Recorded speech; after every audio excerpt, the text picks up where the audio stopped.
And like I've said before, we each have a gift. But too many people miss out because they refuse to sign the lease on their gift. You keep looking for it outside of you. Stop. Sit with yourself. What is it that you do the absolute best with the least amount of effort? That's your gift.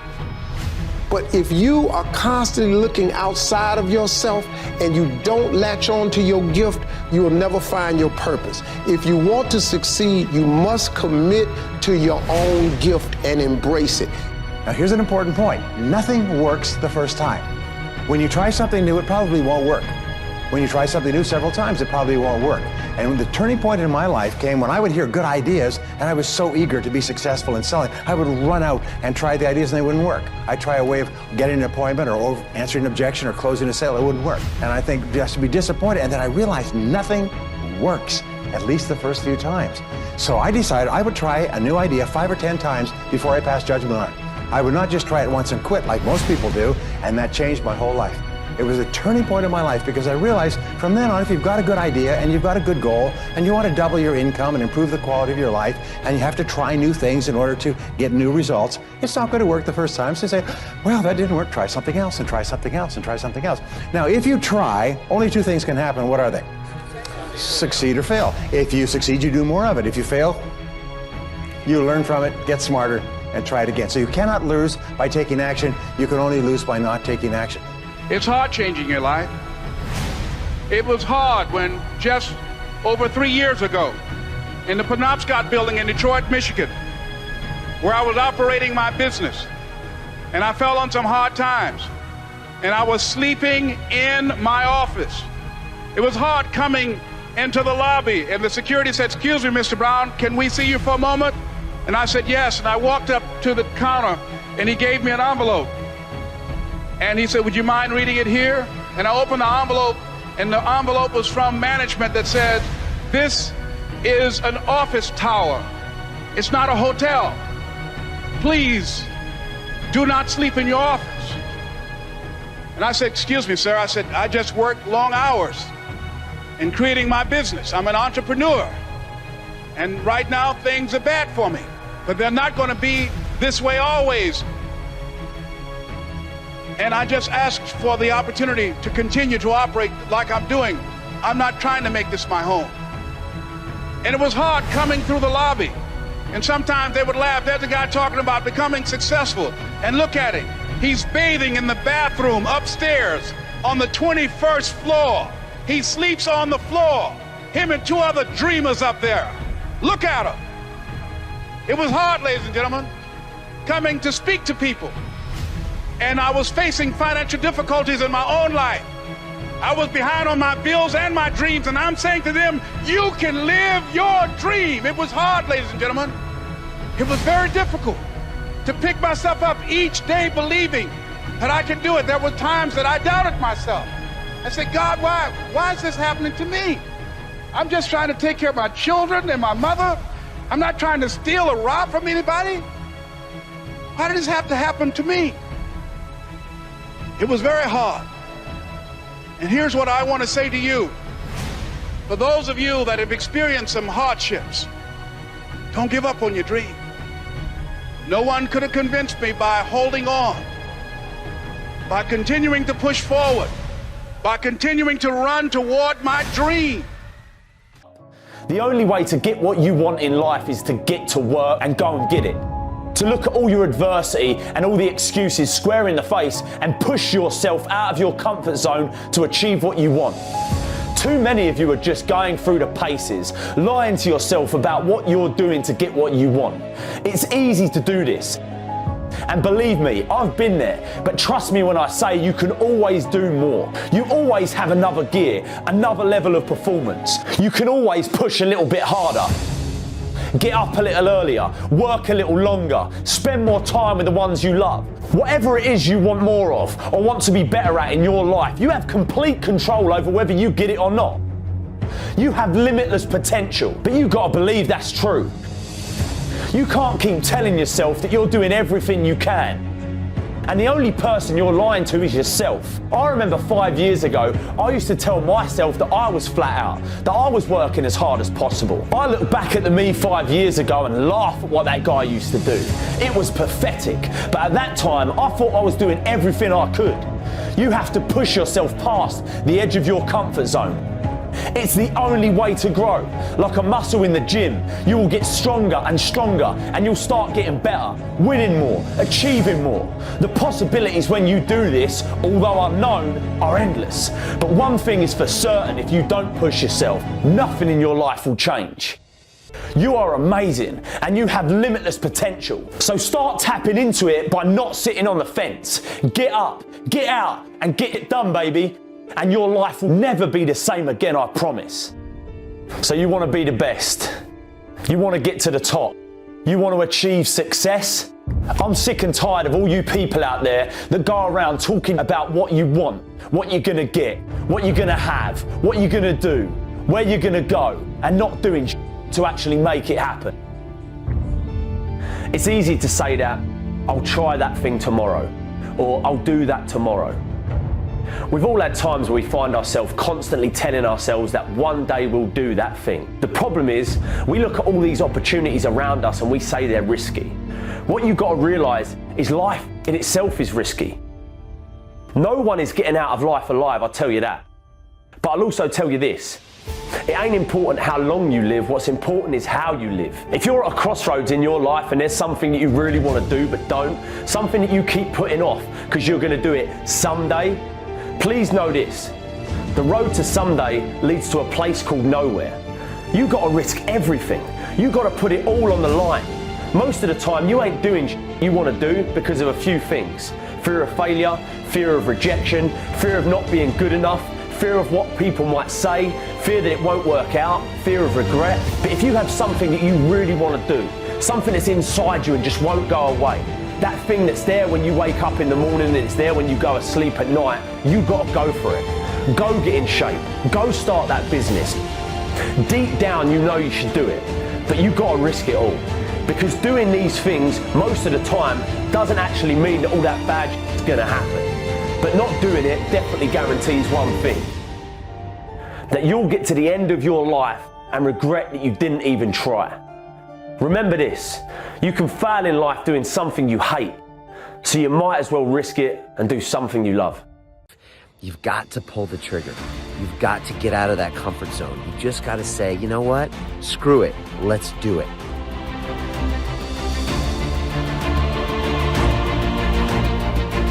As opposed to where most of us live, there are these in these kind of quiet lives. We have let these fears, or these phantoms in our lives that make us play and lead these quiet lives of desperation. Take risks, go for things, do things. Stop waiting for something to happen. Stop sitting on the sidelines. Stop stressing. Stop worrying about all the things that are going to happen. My parents are going to think I'm going to look stupid on Facebook. Oh, my business is going to fail. So what? Build another one. And then build another one. I'm serious. You quitting and you ain't even tried yet. Listen to me. Pain is temporary.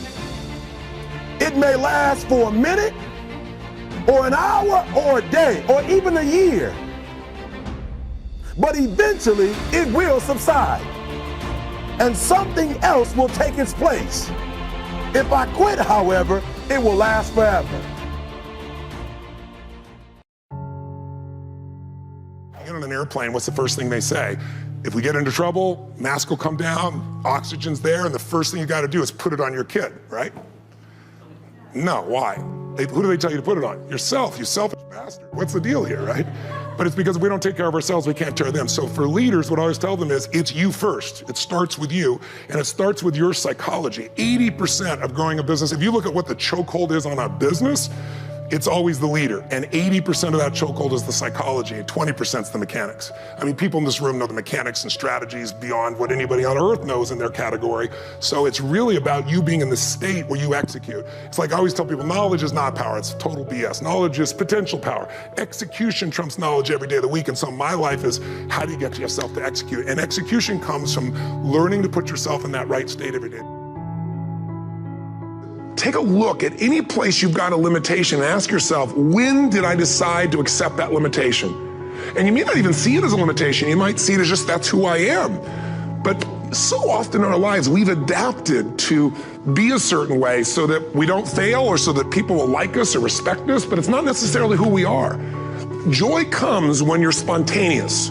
It's really hard to be truly happy when you're not being yourself. And most of us have no clue who we are. And so a big part of my work, if you've ever been to an event, you know, is to get people to do things spontaneously without thinking, because that's when the real you shows up. That's when the energy comes alive. And when you do that, when you start to connect to your true nature, suddenly there's energy available for you to set a higher standard for what you want in your life. That's what this is really all about. And when I talk about standards, when I talk about, shoulds versus musts, think about your own life. I know there have been areas in your life where some point in time you just shifted and you raised the standard and your life changed. Because whatever people have their identity attached to, they live. We live who we believe we are. That's just how it works. It's just kind of like, I'll give you an example.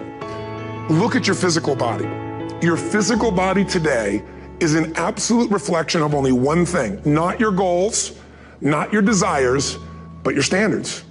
The identity you have for yourself. If your standard is you're an athlete, then there's a certain amount of strength, a muscle tone, and energy that's available in your body on a regular basis because that's who you are. And so you do whatever's necessary to maintain that identity. Again, the strongest force in the human personality is this need to stay consistent with how we define ourselves. So whatever you're going to do with your life, you got to get at it. Don't just let the springs pass. Learn how to protect your crops all summer. You got to take care of what you start. Sure enough, as soon as you've planted your garden in the spring, the busy bugs and the noxious weeds are out to take it. And here's the next bit of truth. They will take it unless you prevent it. And that's the third major skill to learn. You've got to learn to prevent the intruder from taking all the good you start. It's one of the challenges. All good will be attacked on this planet. Maybe not the next one we get to, but on this one, all good will be attacked. Every garden will be invaded. Not to think so is naive.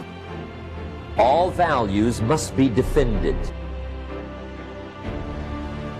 Political values, social values, community values, family values, marriage values, friendship values, business values. Every garden must be tended all summer. Learn how to reap in the fall without complaint. Learn to reap come harvest time without complaint. Take full responsibility for what happens to you. It's one of the highest forms of human maturity, accepting full responsibility. It's the day you know you've passed from childhood to adulthood, the day you accept full responsibility. Learn to reap in the fall without apology. Without apology if you do well, and without complaint if you don't. That's maturity. It's not what happens, it's what you do. What happens is about the same. You might put that in parentheses here. Same. What people do, that's what's different.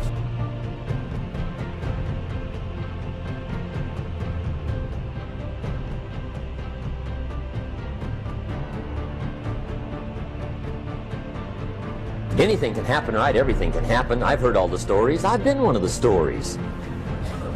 Hey, we could all tell stories all night long, right? Happenings. Anything can happen. Everything can happen. Anything can happen. But it's not the happenings. It's what you do about it. Somebody says, yeah, but you don't understand the disappointments I've had.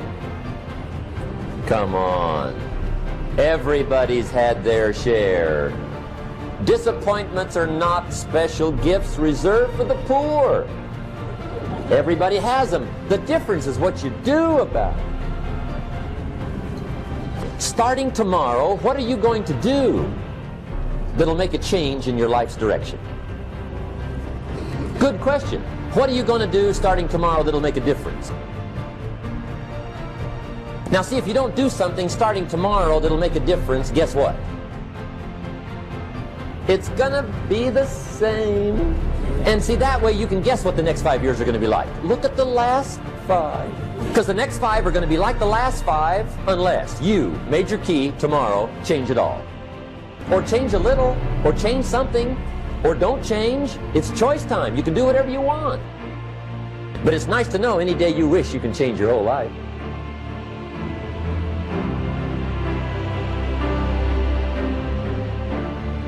What can you do starting tomorrow that'll make a difference? And reach down inside of you and come up with some more of those remarkable human gifts. They're there, waiting to be utilized. And then change anything for you want to change. And I challenge you to do that because you can change. If you don't like how it is for you, change it. If it doesn't suit you, change it. If it doesn't please you, change it. If it isn't enough, change it. And I challenge you to do that because you can change. See, you don't ever have to be the same again after tonight, only by choice.